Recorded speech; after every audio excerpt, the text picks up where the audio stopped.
Another Real Talk sesh. Hi, Liv. Hi, I'm Liv. And I'm Leonie. And This is Real Talk. This is Real Talk.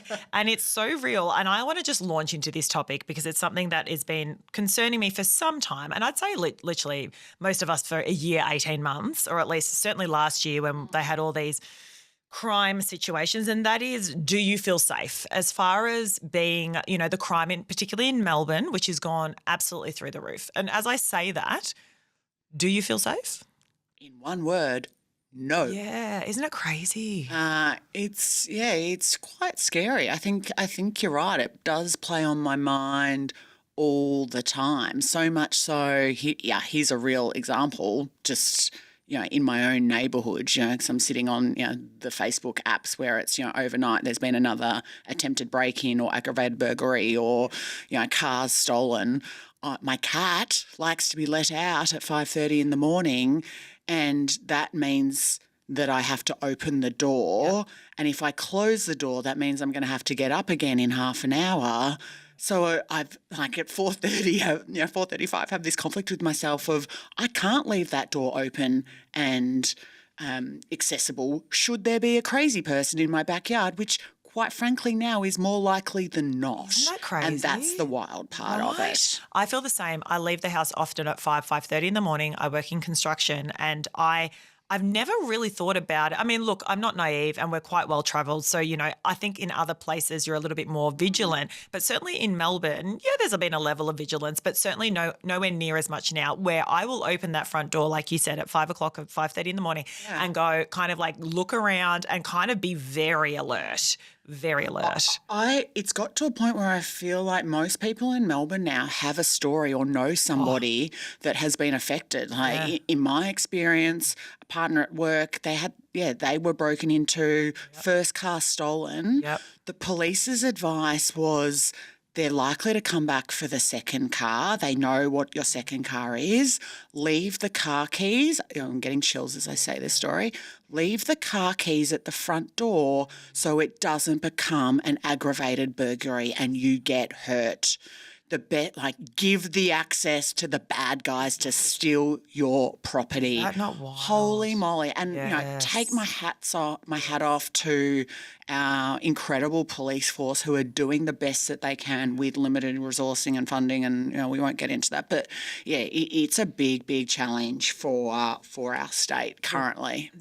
There's just so many aspects to this. The reason why I thought I'd bring it to the pod is because yet another friend told me about an incident that they had. They saw from the video cameras in their house that 4 people were sort of scaling their, got in their backyard, going around their home. They saw it from the cameras, and at one point, one of the people was about to turn a corner where there was a cat door, like one of those doors that animals can get in and out of with the flap. Yeah. And the person that was with him goes, nah, there's nothing around there. Let's go. Had they turned that corner, she's like, it was an adolescent. He would have fit through.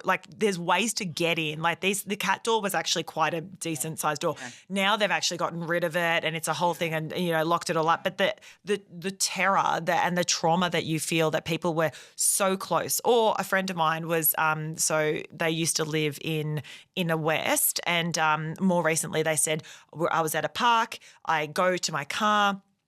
With my eldest who was listening to me, I was like, time to go. The little one was, the toddler was playing in the park still. He goes up to the car, puts the child in, looks over, sees this other child meters away, looks up though, and then sees this car that's quietly moving, very slowly moving, 2 men, balaclavas, and he's like, oh my God. And my friend just called for the child and was like, come on, let's go.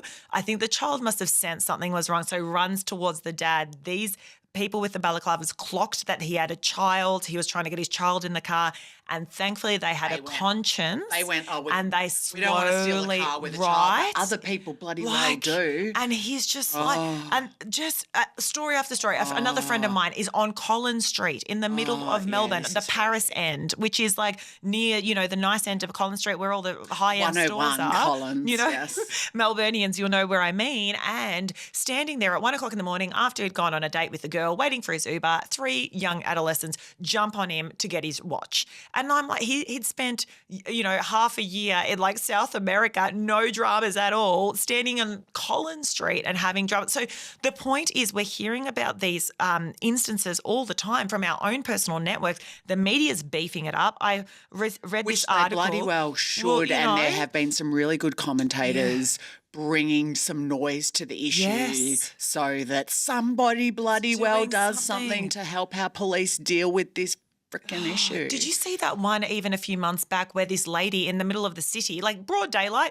just walks into walks into one of the stores, right, and just starts getting stuff, just grabbing stuff off the shelves, chucking it in there, and the people working in the store were literally, they ended up hiding at the back because they didn't know whether this woman had a weapon on her, and someone was filming it. There was a crowd outside the store. This lady's going nuts, grabs everything, and walks out. Hey, have your kids picked up on?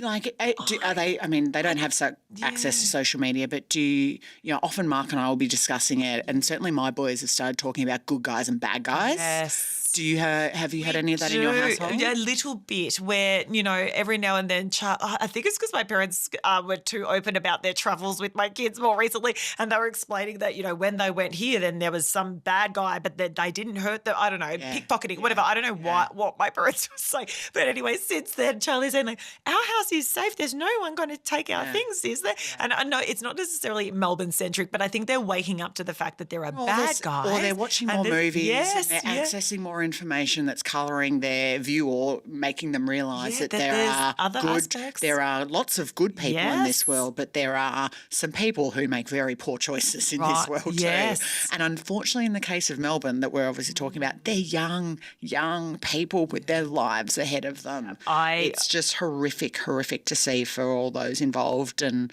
I was listening to a mother of one of these adolescents recently who was just saying, we don't lock my child up. The fact that that's where we've got to, there's nothing I can do. I cannot keep this 14-year-old at home overnight. What else can I do? Please help me. The only way you can help me is to lock up my son. Oh, gosh. I think the one that really got me, and this is where every now and then I'm finding myself jump a little bit when I'm in. So basically, context is I go to bed quite early because I wake up very early. I'm in bed by 8:30, lights are out by 9. Jules, my husband, often works till 12 o'clock at night downstairs in the study. And he'll sometimes obviously come upstairs getting ready for bed. And if I'm in a deep sleep and I hear rattling, I'll often like jump up, as in not, physically jump, but I'll kind of wake up and go, oh my gosh, as though. And the reason why, and I never used to do that, but the reason why I did is, remember last year they had all these instances of people breaking into people's houses, but the one that stuck with me was there was a suburb next to ours, a beautiful suburb, whatever. I say that in that it's not a suburb that typically would experience a lot of crime, for example. And these adolescents had managed to get into the house, and these people, I remember Fifi and Fev spoke about this, these people were, the couple were just sleeping in their beds, open their eyes, and there are 4 teenagers surrounding their bed saying, give us your keys, and like holding like little machetes. And I remember Fifi, so then the couple wrote into Fifi and Fev and said, we cannot shut our eyes. We are so, thankfully they were safe, but the trauma of you open your eyes and there's people over your bed. And Fifi was reading the letter that she received from the couple, and they're like, please get Melbourne to do something about this. And she was crying, saying, this is where we've come to. It's not even that you take my car, but how will I ever get over that trauma? And hearing that your space is safe in the one place that you are meant to be that safe. Got me. And now I hear a rattle. Even the other night, I hear voices outside my window. Someone was coming home, I don't know, a bit of loud talking, and I was vigilantly up. And I'm like, we sleep with our alarm clock on. We sleep with our house alarm on, because I'm so paranoid. Now, our house alarm enables us to move around in the house and it's fine, but as soon as a window or door opens, it will trigger. And I was very fortunate that we inherited this security system from the previous owner. So it's not something we necessarily put in, but we always sleep with it on now because I'm just like, at least I know if it triggers, then they might get scared off. But I actually asked our audience, like, do you sleep with your alarm on? 74% of people said no. So that's, that's a thing. But have you we do have a house alarm, but it's not as sophisticated as yours. Yeah, okay. So if I had an alarm like you where it was purely triggered by windows and door opening, I would absolutely sleep with it on. Right. No hesitation. It's just that our house alarm would pick up movement in the house. And you all know the story about the cat. So that's not an option for us. But it's the alarm. It is...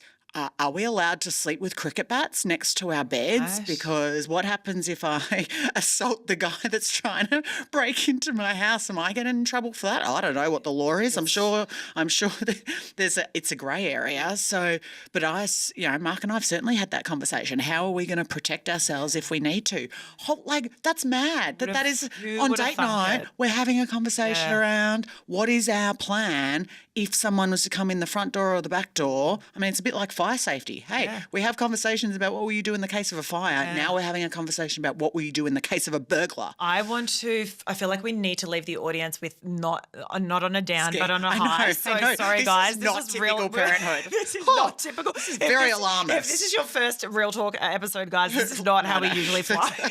We're just traumatized right now. No. But what's the solution? What is the solution? So, look, I think little things like, for me, I'm always double checking my doors before going to sleep, being a bit more vigilant, even locking that security door. A lot of people don't, the security door that then goes to your front door. If you have one, I just lock it now. I don't know, like there's these little things like that.